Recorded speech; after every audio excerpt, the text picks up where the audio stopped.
corn is so sweet. In my kitchen, and whew, I am getting ready to make some Mexican corn.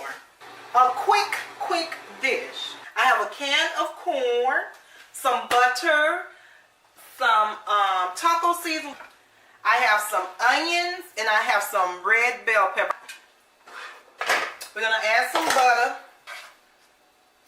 So we're gonna get that butter to melt. I'm going to add a few onions. Woo! And some red bell pepper. I'm gonna add the corn. Make sure you drain the corn. You won't just kind of frying the corn.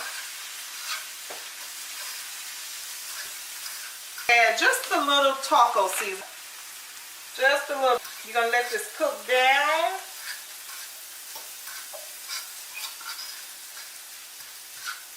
And that's it. Y'all don't see.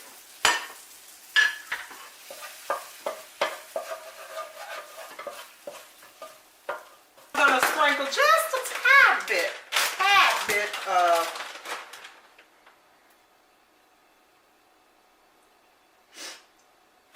sharp cheddar and mozzarella. I was gonna put mozzarella on it, but I'm going to. There you go. Mexican style corn, baby. So make sure you try it. It's a quick, easy recipe. Y'all know I come up with quick, easy recipes. So try it and let me know how you like it. It smells so good. The corn is so sweet. All right.